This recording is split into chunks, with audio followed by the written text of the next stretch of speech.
सुनिए, page number 25 निकालिएगा। Cell लिखा कि सेल एक डिवाइस है। सेल क्या है? जब हम लोग किसी सेल को चार्ज करते हैं, जब हम किसी सेल को चार्ज करते हैं, इसका मतलब बाहर से इलेक्ट्रिक एनर्जी उसमें क्या करते हैं? डालते हैं, और वह सेल अपने अंदर में उस इलेक्ट्रिक एनर्जी को केमिकल एनर्जी के रूप में जमा करना शुरू करता है।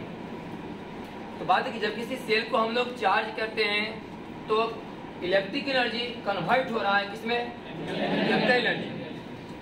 जब वही सेल को फिर दोबारा यूज में लाएंगे, मतलब डिस्चार्ज करेंगे, यूज में लाएंगे तभी ना डिस्चार्ज होगा, तो वो जो केमिकल एनर्जी बदलेगा किसमें? फिर से इलेक्ट्रिक एनर्जी।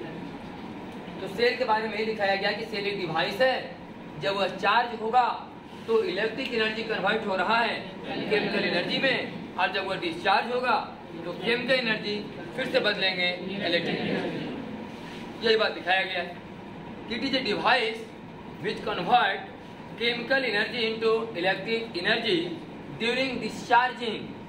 जब वो डिस्चार्ज हो रहा है तब केमिकल एनर्जी कन्वर्ट हो रहा है electric energy, and electric energy into chemical energy during charge. और जब वो चार्ज हो रहा है तो इलेक्ट्रिक एनर्जी कन्वर्ट हो रहा है केमिकल एनर्जी। लिखा गया क्या एक उपकरण है, जब यह डिस्चार्ज होता है तब रासायनिक ऊर्जा विद्युत ऊर्जा में, तथा जब यह चार्ज होता है तब विद्युत ऊर्जा रासायनिक ऊर्जा में बदलती है। ठीक है नहीं? इस सेल के बारे में डिफिनेशन लिखाया गया है।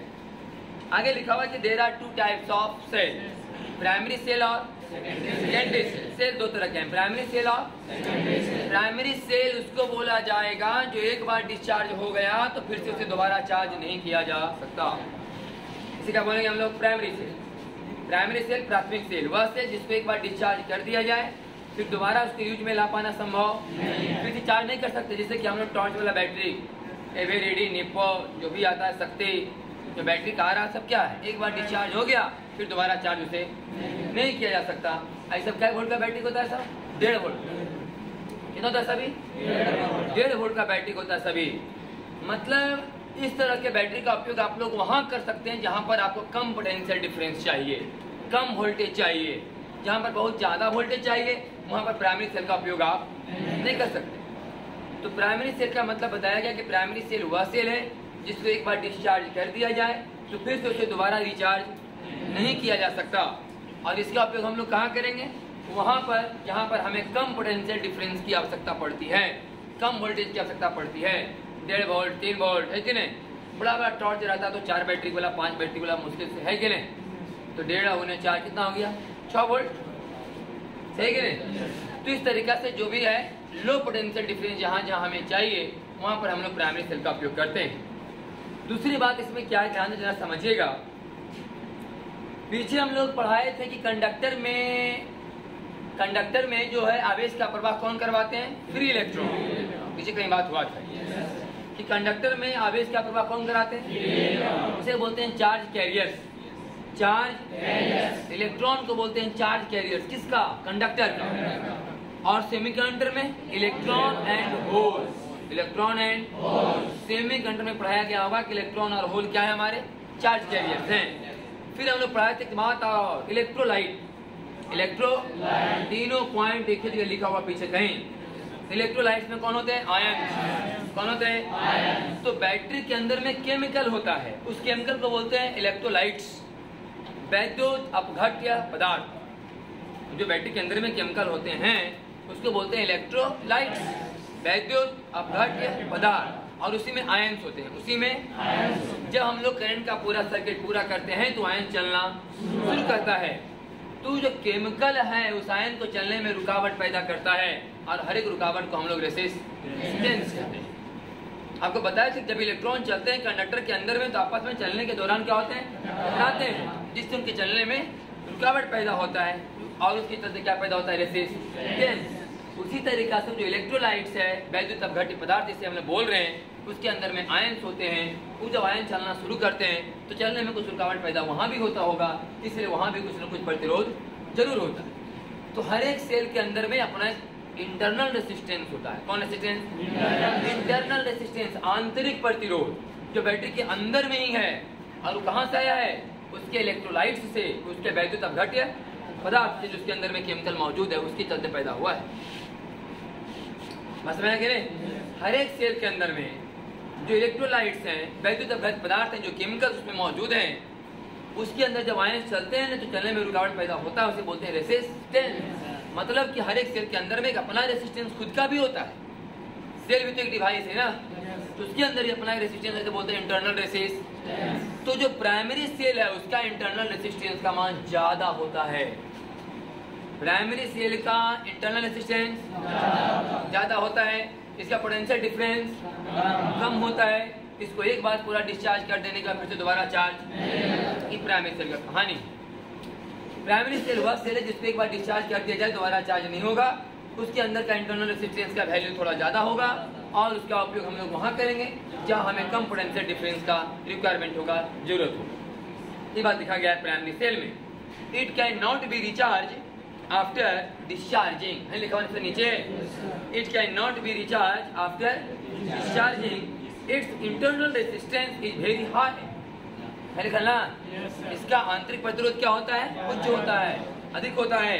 It is used for low potential requirement. इसका उपयोग हम लोग वहाँ करते हैं जहाँ पर हमें कम विभवांतर की आवश्यकता पड़ती है।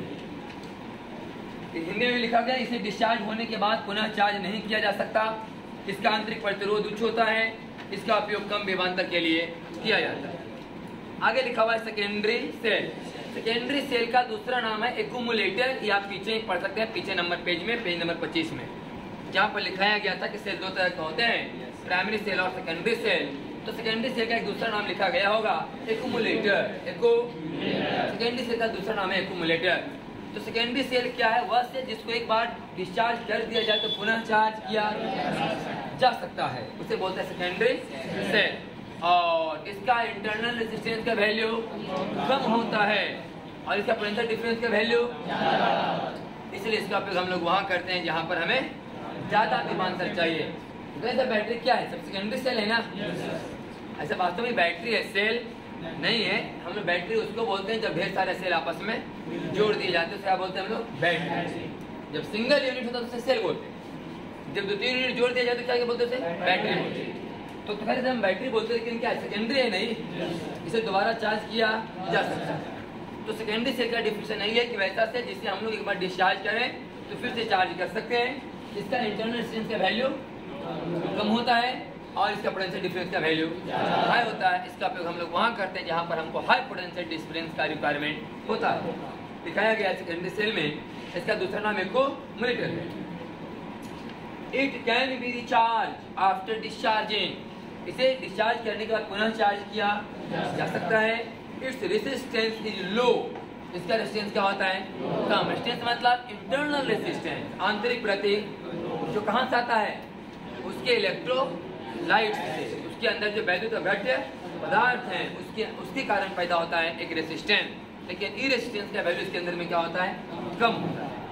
It is used for high potential requirement, इसका उपयोग हम लोग वहाँ करते हैं जहाँ पर हमें ज़्यादा पोटेंशियल डिफरेंस की आवश्यकता होती है। तब बाद नीचे लिखा गया है कि इसका डिस्चार्ज होने के बाद पुनः चार्ज किया जा सकता है। इसका आंतरिक प्रतिरोध निम्न होता है और इसका उपयोग उच्च विभवांतर के लिए होता है। नोट में लिखा गया है कि combination of cell is called battery. है लिखा? Combination of cell is called battery. सेलों के समूह को हम लोग क्या बोलते हैं? बैटरी बोलते हैं। अब इस कहानी का पूरा सारांश समझिए, आपका थ्योरी कहानी सुनाए सब कुछ। तो मान लीजिए हमारे पास एक सेल है 12 वोल्ट का। कितना वोल्ट का? 12 वोल्ट का हमारे पास एक सेल है और इस सेल का अपना एक आंतरिक प्रतिरोध कितना है? 1 ओम। वास्तव में छोटा आर को हम लोग आंतरिक प्रतिरोध कहेंगे और बड़ा आर को बाह्य प्रतिरोध। बाहर से कोई बॉल लगाया गया, बाहर से कोई पंखा लगाए हैं या बाहर से कोई भी लोड लगवाएं, कोई भी डिवाइस चलाना चाहते हैं तो उसका प्रतिरोध हम लोग बड़ा आर से दिखाएंगे, उसको बोलते हैं एक्सटर्नल रेजिस्टेंस, बाह्य प्रतिरोध। और बैटरी के अंदर में जो केमिकल है उसके अंदर भी मतलब उसके चलते भी प्रतिरोध डेवलप होता है, उसे बोलते हैं आंतरिक प्रतिरोध। दिखाते हैं किससे? हम लोग छोटा आर से, लेकिन दिखाएंगे बैटरी के जस्ट बगल में। लेकिन है कहाँ? बैटरी के अंदर। ये मेरा संकेत है सिर्फ कि छोटी आर का मतलब समझ आना कि बैटरी का इंटरनल रेजिस्टेंस दिखाया जा रहा है। एक ओम बैटरी के कहाँ है? अंदर। इसके अंदर में जो केमिकल है उसके चलते डेवलप हो रहा है एक ओम। अब इस समझिए कि 12 वोल्ट का बैटरी फुल चार्ज रखा हुआ है। 12 वोल्ट का बैटरी को हमने फुल चार्ज कर दिया, फुल चार्ज करके रखा है कि जब दूसरा बैटरी डिस्चार्ज होगा तब इसको हम फिर चार्ज में क्या करेंगे, लगाएंगे। मान हमारे पास 2 बैटरी का है और पहला बैटरी हम लोग यूज में ले रहे हैं और पहला बैटरी जब डिस्चार्ज हो जाएगा तब दूसरा बैटरी हम लोग क्या करेंगे, यूज करेंगे। तब तक 12 वोल्ट का बैटरी फुल चार्ज रखा हुआ है, 12 वोल्ट का है। लेकिन समझिए कि जब इस 12 वोल्ट के बैटरी से मान लिया जाए जिसका प्रतिरोध कितना है, 1 ओम, आपने एक बल्ब या पंखा चलाया जिसका कि प्रतिरोध कितना है, 11 ओम। इस 12 वोल्ट के बैटरी से जो पहले फुल चार्ज रखा हुआ था, इससे आप 11 ओम का कोई बल्ब या पंखा चला रहे हैं। अब आप समझिए यहाँ कहानी को, तो 11 और 1 कितना हो गया, 12 ओम। 1 ओम बैटरी का अपना भी तो काम करेगा ना, और 11 ओम बाहर वाला, 11 1 तो अच्छा ये दोनों सीरीज में कि पैरेलल में, लगातार है ना भाई, तो सीरीज में 11 1 12 ओम। अब 12 वोल्ट का बैटरी, तो 12 वोल्ट के बैटरी का 12 ओम का रेजिस्टेंस, करंट बराबर 1 एम्पियर, करंट बराबर 12/12, आई बराबर V बटे R, आई बराबर तो क्या एम्पियर दिया। अब 1 एम्पियर करंट यहाँ से चलेगा तो 11 ओम वाला कई वोल्ट खाएगा, 11 वोल्ट। V बराबर आई आर, आई कई ओम, ई वाला कई वोल्ट खाएगा, 1 वोल्ट। 1 एम्पियर करंट फ्लो में तो जाएगा, तो 1 × 1 बराबर 1 वोल्ट। मतलब साले 12 वोल्ट का बैटरी 1 वोल्ट खुद ही खा रहा है और बाहर को सप्लाई कितना दे रहा है, मात्र 11 वोल्ट। समझिए बात को। अभी 12 वोल्ट का बैटरी पूरा का पूरा 12 वोल्ट सप्लाई कभी नहीं देता, क्योंकि बैटरी के अंदर भी अपना एक इंटरनल रेजिस्टेंस होते हैं और वो इंटरनल रेजिस्टेंस भी उसी बैटरी के वोल्टेज को थोड़ा बहुत अपने खुद यूज करता है। तो बाहर सप्लाई हमेशा कम जाता है, हमेशा कम जाता है। कि जो बाहर सप्लाई जितना जाता है उसे बोलते हैं पोटेंशियल डिफरेंस। क्या बोलते हैं? और जब तक 12 वोल्ट का था इसे बोलते हैं ईएमएफ। क्या बोलते हैं उसे? EMF, electromotive force. Electromotive force, विद्युत वाहक बल, विद्युत वाहक बल कहते हैं। लेकिन इलेक्ट्रोमोटिव फोर्स एक फोर्स नहीं है, इलेक्ट्रोमोटिव फोर्स एक वोल्टेज है। सवाल आता है 12th क्लास में कि इलेक्ट्रोमोटिव फोर्स का मात्रक क्या है। जो बच्चा नहीं पढ़ा लिखा है वो सीधे समझता है कि फोर्स है तो फोर्स का मात्रक क्या होगा, न्यूटन। लेकिन फोर्स का मात्रक यहाँ क्या होगा, वोल्ट। वोल्ट है ना भाई, ईएमएफ 12 वोल्ट है। तो ईएमएफ का परिभाषा क्या हुआ, ईएमएफ का परिभाषा क्या होगा भाई? तो ईएमएफ किसी बैटरी के दोनों सिरों माने दोनों किनारों के बीच का विभवांतर है। लेकिन तब जब तक उस बैटरी का उपयोग हम लोग किसी सर्किट में नहीं कर रहे हैं, बैटरी खुला परपथ में रखा हुआ है, फुल चार्ज बैटरी का जब तक कोई यूज नहीं हो रहा है तब तक उसके बैटरी के दोनों सिरों के बीच जितना अंतर है उसे हम लोग ईएमएफ करते हैं। लेकिन जब वही बैटरी सर्किट में काम करना शुरू कर दे तो बाहर जितना वोल्ट का सप्लाई देता है उसे हम लोग पोटेंशियल डिफरेंस करते हैं। समझ में कि नहीं? ईएमएफ और पोटेंशियल डिफरेंस दोनों वोल्ट हैं, लेकिन दोनों का कहानी अलग है। ईएमएफ क्या है हमारा? किसी बैटरी के दोनों सिरों, किसी बैटरी के दोनों किनारों के बीच का विभवांतर जब तक उस बैटरी का उपयोग किसी बाहरी सर्किट में करंट भेजने के लिए नहीं किया जा रहा हो, कहने का मतलब बैटरी खुले परपथ में रखा हुआ हो, बैटरी ओपन सर्किट में हो, तब तक हम उसको बोलते हैं क्या, ईएमएफ। लेकिन जब उस बैटरी का उपयोग हम लोग किसी सर्किट में करंट भेजने के लिए कर देते हैं तो बैटरी जितना सप्लाई बाहर भेजता है अपने अंदर खपत करने के बाद उसे बोलते हैं पोटेंशियल डिफरेंस। तो हम लोग ईएमएफ को लिखते हैं ई से और पोटेंशियल डिफरेंस को लिखते हैं भी से। और ये कौन आर हुआ, आई कौन नंबर आ रहा है, और ई का मान कितना है यहाँ, पोटेंशियल डिफरेंस कितना है यहाँ 11। समझ आया कि नहीं? अब इस कहानी का मोटा मोटी सारांश आप देख लीजिए। क्या हम ये कह सकते हैं कि 12 बराबर 11 प्लस 1, 12 बराबर 12 वोल्ट का बैटरी था, 11 वोल्ट दिया सप्लाई बाहर, 1 वोल्ट खुद ही खाया, सही कि नहीं? क्या 12 वोल्ट हमारा ईएमएफ है? हाँ, 12 वोल्ट क्या है हमारा ईएमएफ। 11 वोल्ट क्या है हमारा विभवांतर, पोटेंशियल डिफरेंस। और 1 वोल्ट क्या है, बोले आई आर। ये बोला है आई आर, है ना? और ई भी क्या है, बोले आई आर। मेरा बात, ई भी क्या है, आई आर कैपिटल आर, और ई वाला भी क्या है, आई आर स्मॉल आर। तो ई बराबर क्या हुआ, आई आर प्लस आई। मैं अगले ई बराबर I R plus main formula पहले ई ध्यान में रखो सब, इसी से सब कुछ करेंगे हम लोग, ध्यान से सुन लो पहले। ई बराबर I R plus I R, तो ई है क्या हमारा ईएमएफ, ई क्या है हमारा ई क्या है मैंने इतना वोल्ट सप्लाई कहाँ गया है और इतना वोल्ट सप्लाई कौन खाया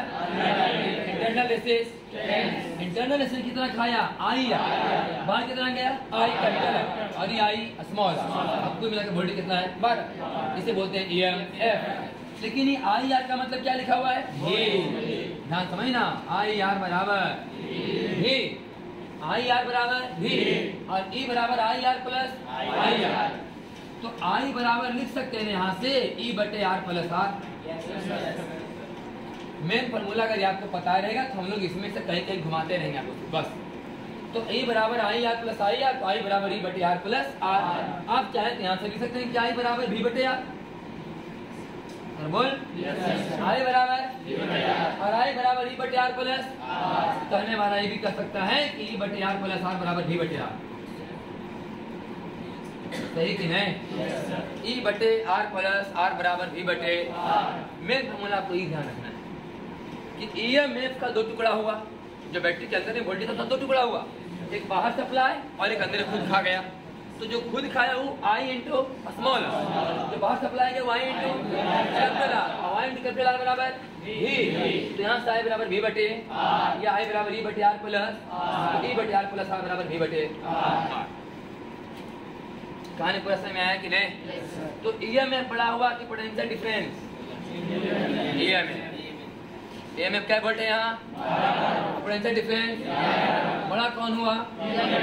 लेकिन कभी कभी सवाल अगर ये रहे कि क्या ईएमएफ ही बड़ा होते हैं, ये गलत बात। ईएमएफ हमेशा बड़ा जब कोई बैटरी डिस्चार्ज हो रहा है तब ईएमएफ ज्यादा होगा और पोटेंशियल डिफरेंस का मान कम होगा। लेकिन जब बैटरी कोई चार्ज हो रहा होगा तो इसका मतलब बाहर से जो सप्लाई आ रहा है वही ज्यादा है।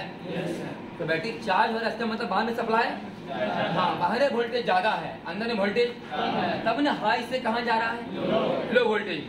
तो जब कभी बैटरी के चार्ज होने की बात रहे तो समझना कि ईएमएफ का मान क्या है कम और पोटेंशियल डिफरेंस का मान ज्यादा, और जब कोई बैटरी डिस्चार्ज हो रहा है तो ईएमएफ का मान और पोटेंशियल डिफरेंस का मान कम। माने क्लियर है? तो ये सब बात नीचे लिखा हुआ होगा, सेलों के स्टेशन को बैटरी कहते हैं, उसके नीचे कुछ बात समझाया गया है ना। लेकिन डीपली थोड़ा सा आगे चल के समझाएं हम लोग। पहले लिखा गया कि ईएमएफ है क्या, ईएमएफ सूत्र एक बार बोलता रहा एक बार तो सर आराम यार अरे साला बने इज्जत से बोले ना भाई बात तो समझना नहीं है कि अभी सुधर गए हम हरामी रहो तो एक बात हो थोड़ा समझाने नहीं अगला पढ़ने आराम से बैठ के पढ़, नहीं पढ़ना निकल। स्मरण भैया चश्मा का आगे वाला, तुम्हें आगे वाला भैया को बोल रहे हैं। पढ़ाने को बहुत ज्यादा शौक नहीं भैया, ज्यादा बच्चा रहे, कमाने खाने के लिए 100 बच्चा काफी है। अपना पैसा घर में अपने पास रखिए, किसी को और दीजिए, खैरात में बांटिए। बुझाए तो बैठ, नहीं बुझाए निकल।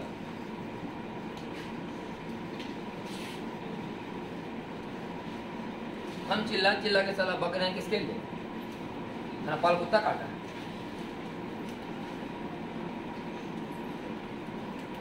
पढ़ने वाला को इज्जत देंगे, भेवा नहीं पढ़ा नहीं इज्जत देंगे। यहाँ मत पढ़ते, यहाँ आके पढ़। हमरा से कमाने हैं कि यहाँ दो बच्चा अगले हैं, उसको इग्नोर कर रहे हैं, बच्चा मजा ले रहा, दो बच्चा ला कर देगा। अपन पैसा पर बच्चा अपने पास रख। देखिए ईएमएफ, अब तुम लोग साथ है ना अलग अलग बैठो, साथ है जो आता पढ़े ना तुम लोग अलग अलग बैठो। आपको भी कह रहे मोटू भैया अलग अलग बैठिए।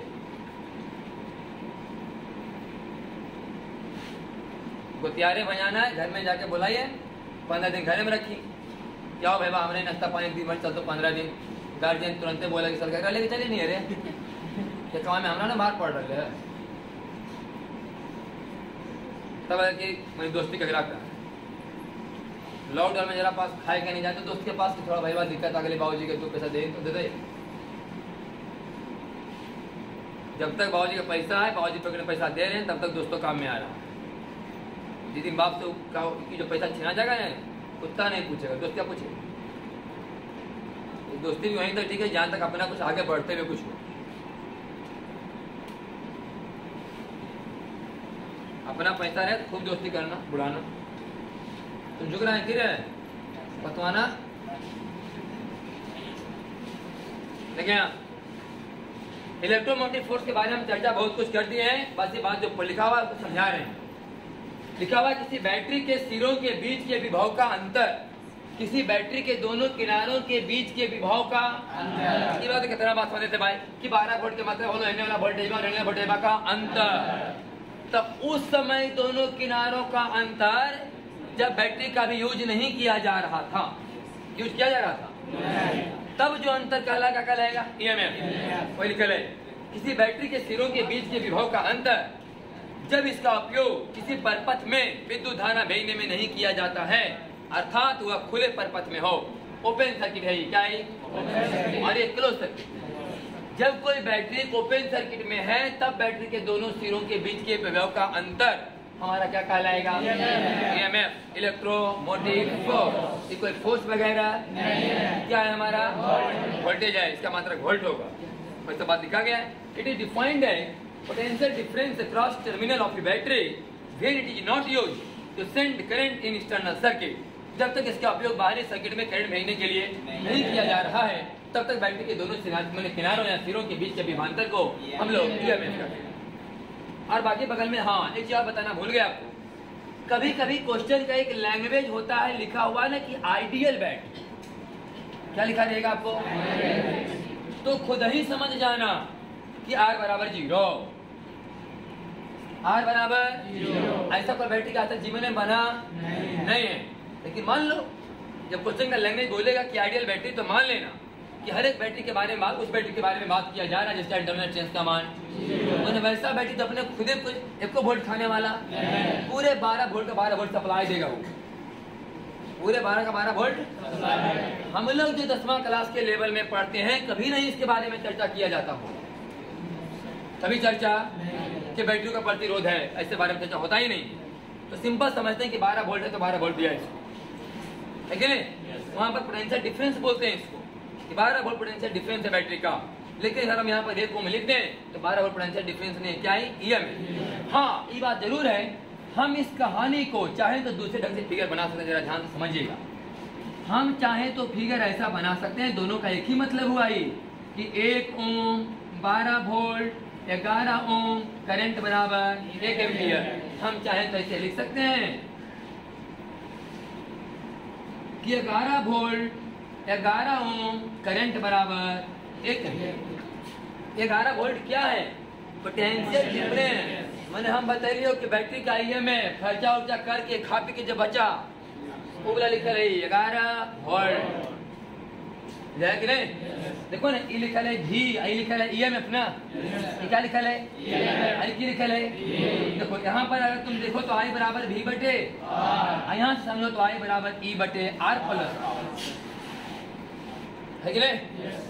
ये कहानी में I बराबर क्या होगा, E बटे R plus R plus series में है ना। यहाँ बताए देखो ऐसे लिखो बात के ये बतेली कि बैटरी का अपना अंदर खर्चा पानी जो करना था कर लिया, उसके बाद जो सप्लाई भेज रहा है तो कितना वोल्ट भेज रहा है 11 वोल्ट भेज रहा है, 11 वोल्ट मिलेगा इसको, है कि नहीं। 10वां क्लास में हम लोग यही वाला पढ़ते हैं, ज्यादा इसके बारे में चर्चा ही नहीं रहता इंटरनल रेजिस्टेंस के बारे में। लेकिन वास्तव में हर एक बैटरी का अपना कुछ वोल्टेज कुछ और होता है और सप्लाई कुछ और देता है, कम देता है हमेशा सप्लाई। लेकिन अगर क्वेश्चन में लिखा कौन बैटरी, आइडियल बैटरी, आदर्श बैटरी, तो खुद ही मान लेना कि R बराबर कितना आया 0, और इसके अंदर में कोई खर्चा पानी नहीं है, पूरा का पूरा सप्लाई देगा 11 वोल्ट का 11 वोल्ट। क्लियर ना। आगे लिखा गया इंटरनल रेजिस्टेंस। इंटरनल किसी बैटरी या सेल में उपस्थित विद्युत अपघट्य पदार्थ के कारण उत्पन्न प्रतिरोध को बैटरी या सेल का आंतरिक प्रतिरोध कहते हैं, है लिखा ना। तुम समझा दिया ना हम। पहले बैटरी के अंदर में क्या होते हैं, केमिकल, उसे इलेक्ट्रोलाइट्स कहते हैं, विद्युत अपघट्य पदार्थ कहते हैं। उसके अंदर में आयंस होते हैं, जब वो चलना शुरू किया, जब वो करंट का सप्लाई देते हैं तो आयंस क्या होते हैं, मूव करते हैं, आयंस के मूव करने के दौरान उसमें रुकावट ही पैदा होता होगा, उसी रुकावट को हम लोग प्रतिरोध कहते हैं। चूंकि यह रुकावट बैटरी के अंदर हो रहा है, इसे नाम क्या पड़ा, आंतरिक प्रतिरोध, इंटरनल रेजिस्टेंस। तो लिखा गया इसमें, it is defined as resistance offered by cell या battery due to electrolytes present in it, माने उसके अंदर उपस्थित विद्युत अपघट पदार्थ के कारण जो प्रतिरोध पैदा हो रहा है उसे बोला गया आंतरिक प्रतिरोध। चलिए निकाले पेज नंबर 28। आगे पढ़ेंगे हम लोग पोटेंशियल डिफरेंस। पोटेंशियल यही जो सप्लाई मिला है 11 वोल्ट क्या है, पोटेंशियल। हाँ, अभी बैटरी के दोनों सिरों के बीच कितना वोल्ट है, अभी बैटरी के दोनों सिरों के बीच क्या वोल्ट है, 11 वोल्ट। कोई बोले ना कि बैटरी के दोनों सिरों के बीच वोल्टेज बताओ, मैंने यहाँ के बाद यहाँ बताओ, यहाँ नहीं, ये आर को कहाँ शामिल करना है, बैटरी के अंदर लेना है। ये बैटरी का आंतरिक प्रतिरोध है ना, ये मत समझ जाना। हम बोले कि इस सर्किट में बताओ कि बैटरी के सिरों के बीच क्या वोल्ट है, तो यहाँ और यहाँ नहीं लेना, यहाँ और यहाँ लेंगे हम लोग। तो देखो यहाँ में 11 वोल्ट है, कैसे आपको समझ में आ जाएगा। यहाँ पर मान लो कि बिंदु ए है, यहाँ पर बिंदु, हम जानना चाहते हैं कि बिंदु ए और बिंदु बी के बीच में कितना वोल्ट का अंतर है, ये नहीं जानना चाह रहे हैं। तो चलिए भाई लिखते हैं कि बिंदु ए पर वोल्टेज +12 लिखें कि -12, सिखाया गया नहीं जी, इधर प्लस इधर तो प्लस की माइनस, इधर हाई और इधर से 12 वोल्ट उधर क्या है, कम है, कम है ना, इधर से इधर 12 वोल्ट करंट इधर से आ रहा है, इसका मतलब इधर से ही क्या है, ज्यादा। बैटरी में प्लस वाला डंडा होता है हाई वोल्टेज, माइनस वाला लो वोल्टेज। तो यहाँ अगर वोल्टेज VA है तो ये पट्टी 12 वोल्ट और डाउन ना होगा, तो यहाँ वोल्टेज आ गया VA -12, लेकिन VA -12 में इसमें कितना वोल्ट खपत है, 1 वोल्ट। तो ये जुटेगा घटेगा, जुटेगा, क्योंकि करंट वाला इधर से ना, इधर हुआ लो वोल्टेज, इधर हो गया लो से चढ़ रहे हाई की तरफ, कहने का मतलब इधर से इधर 1 वोल्ट क्या है, तो लिखो प्लस बराबर क्या चीज, कहाँ का वोल्टेज, बी का, कि नहीं, ए का वोल्टेज घटा 12 मैंने यहाँ का वोल्टेज +1 मतलब बी का वोल्टेज। ऐसा सवाल करवाए ना पीछे हम लोग, तो देखो आ गया VA - VB बराबर 11, आया कि नहीं आया। अभी बैटरी के दोनों सिरों के बीच क्या वोल्ट का अंतर है, और यहाँ कैसे यहाँ भी निकाल के बताओ, मान लो यहाँ बी और यहाँ देखो VA -12 बराबर VB डायरेक्ट, कभी करंट नहीं लिखे ले पर हम करंट जा रहे हैं, तो कैसे लिखे थे V बराबर आई यार, में करंट थोड़ा नहीं जा रहा है अभी, तो लिखे थे V बराबर आई यार। ऐसे जब तक रेजिस्टेंस में करंट नहीं जाएगा तो वोल्टेज खाएगा, ये वोल्टेज नहीं खा रहा है, इसमें सीधे लिखाएगा VA -12 बराबर डायरेक्ट VB। तो देखो VA - VB बराबर 12, आया कि नहीं आया। जब तक बैटरी को ओपन सर्किट में है दोनों सिरों के बीच में 12 वोल्ट का अंदर आ रहा है, जब बैटरी करंट भेजना शुरू कर दिया तो अंदर कितना आ रहा है, 11 वोल्ट। तो 11 वोल्ट हो गया पोटेंशियल डिफरेंस, 12 वोल्ट हो गया EMF, हुआ कि नहीं। तो पढ़ रहे पोटेंशियल डिफरेंस के बारे में क्या बताया गया है, ठीक है ना। किसी बैटरी या सेल के सिरों के बीच के विभव का अंतर जब इसका उपयोग किसी परिपथ में विद्युत धारा भेजने में किया जा रहा है, विभवांतर कहलाता है। निकल बैटरी के दोनों सिरों दोनों किनारों के बीच का विभवांतर उस समय जब बैटरी का उपयोग बाहरी परिपथ में करंट भेजने में किया जा रहा है, जब बैटरी करंट भेजने में चालू है, मतलब कि सर्किट में लगा दिया गया है, उस समय बैटरी के दोनों सिरों के बीच के विभवांतर को हम लोग क्या बोलते हैं, पोटेंशियल डिफरेंस। और जब खुला में रहेगा तो क्लियर ना। अभी जो कहानी हम पूरा समझाए हैं वही बात समझाया गया, देखिए लिखा गया है कि एक बैटरी है जिसका EMF कितना है, E है, लिखा के नहीं, और उसका इंटरनल रेजिस्टेंस कितना है, R। देखो ये कराया गया है, EMF E लिखा हुआ होगा, इंटरनल कितना निकला है, R, और नीचे कितना निकला है, R। सही ना, फिगर ही बोला, इस फिगर होगा, एक फिगर वाला बनावल होगा जी, VI और कौन, R। दोनों फिगर दिखाई दे रहा है आपको, एगो VI R, एगो E small r capital R और क्या I, दोनों पर दिखाई दे रहा है ना। तो लिखा हुआ है, देख लो वही फॉर्मूला, I बराबर E बटे R प्लस, करवाए ना कि हम कि E है यहाँ, EMF 12 वोल्ट, लेकिन यहाँ पर 11 ओम ई और 1 ओम ये वाला दोनों सीरीज में हो गए ना। 11 1 मतलब R प्लस R। अब वोल्टेज यहाँ कितना E, तो I बराबर E बटे R प्लस R, वही I बराबर E बटे R प्लस R। जहाँ I R बराबर I R बराबर बगल में भी लिखल होगा I R बराबर लिखल बगल में लिखल है कि नहीं? I R बराबर क्या ही लिखा गया है? E बराबर I R plus I R मेरा लिखा हुआ कि नहीं? तो E बराबर क्या हो गया? V प्लस लिखने का मतलब वही लिखा हुआ कि V बराबर E माइनस I R। बात क्लियर हो जी? V बराबर E माइनस E हुआ बैटरी का ओरिजिनल वोल्टेज जब शुरू में था। I हुआ जितना अंदर में अपने खपत किया कितना I R, तो बाहर सप्लाई कितना भेजा V बराबर 12 माइनस 1 बराबर 11। सही ना? यही इतना कहानी का पूरा सारांश है। बाकी नीचे लिखा गया साफ साफ देखिएगा। ड्यूरिंग डिस्चार्जिंग अच्छा ये बैटरी चार्ज है कि डिस्चार्ज? चार्ज की डिस्चार्ज चल रहा है ना। तो 12 बढ़ा के 11 बड़ा है। मैंने EMF बढ़ा के मैंने पोटेंशियल डिफरेंस बढ़ा है। लेकिन जब यही बैटरी क्या होता 4, मान लिया जाए तो हमारे पास बैटरी है और इसको हम लोग बड़ा बैटरी से क्या कर रहे होते चार्ज कर रहे होते ऐसे, तो पोटेंशियल डिफरेंस ज्यादा होता IMF का मान अगर ज्यादा ही नहीं रहेगा और कम नहीं रहेगा तो फिर चार्ज होता है बाहर हाई रहना चाहिए और अंदर में तब जाके चार्ज लेगा बैटरी। सही कह रहे? तो जब कोई बैटरी डिस्चार्ज चार्ज हो रहा है तो पोटेंशियल डिफरेंस का मान और EMF का मान, और जब डिस्चार्ज हो रहा है तो पोटेंशियल डिफरेंस का मान कम और EMF का मान। ये कहानी। अब आगे देखिए पेज नंबर क्या है मेरा लिखा है सबसे ऊपर में देख लो आइडियल बैटरी है लिखल। आइडियल बैटरी का मीन्स R बराबर 0। हाँ देख लो पेज नंबर में लिखा हुआ है कि आइडियल बैटरी का मतलब समझना कि R बराबर 0। हाँ जिसका आंतरिक प्रतिरोध का मान 0 है, मतलब जितना वोल्ट का बैटरी है उतना वोल्ट पूरा का पूरा क्या दे रहा है सप्लाई, अंदर में कोई खपत नहीं है।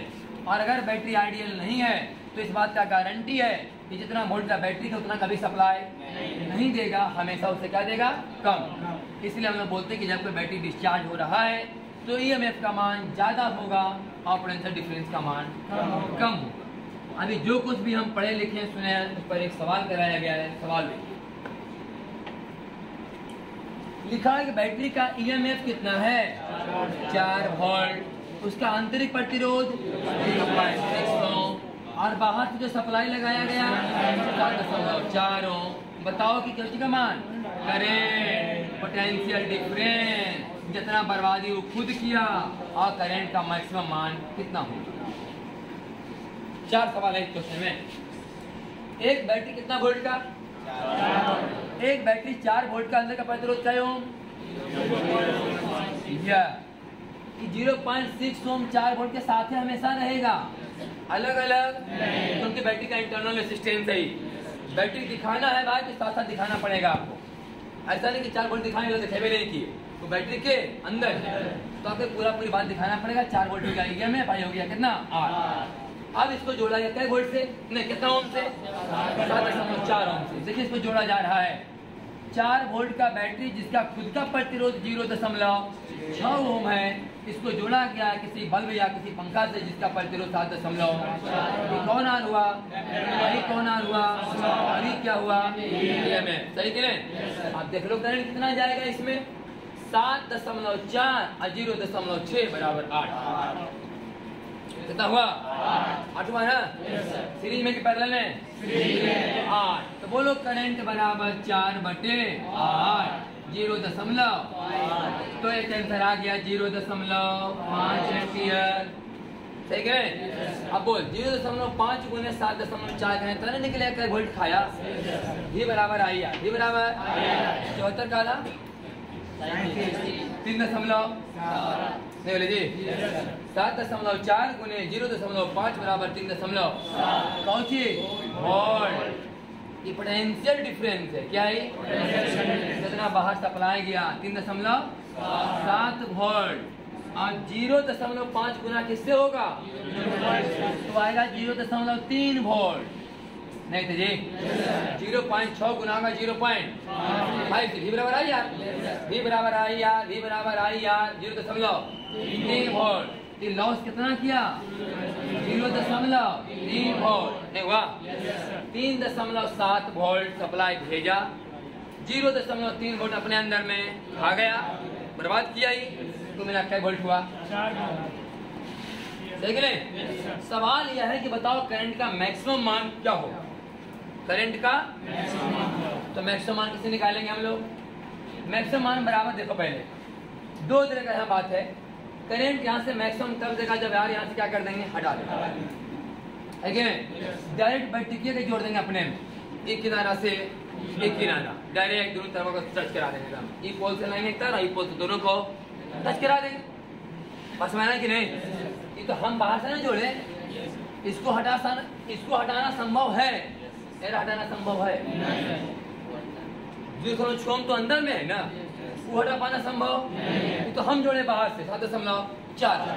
हमारा मान के कम जोड़ देंगे तो करंट और ज्यादा जाएगा, करंट और ज्यादा जाएगा। हम जोड़ भी नहीं करेंगे, करंट सबसे ज्यादा जाएगा, सही कि नहीं? तो जब ये नहीं जोड़ेंगे तो वोल्टेज होगा 4 और रेजिस्टेंस खाली कौन? तो बोलो आंसर बराबर 4/0., तो 40/6 का मतलब 20/3 आया कि नहीं? 20/3 हो गया ना? क्लियर? ठीक, अगले क्लास में करेंगे हम लोग किरचॉफ्स लॉ।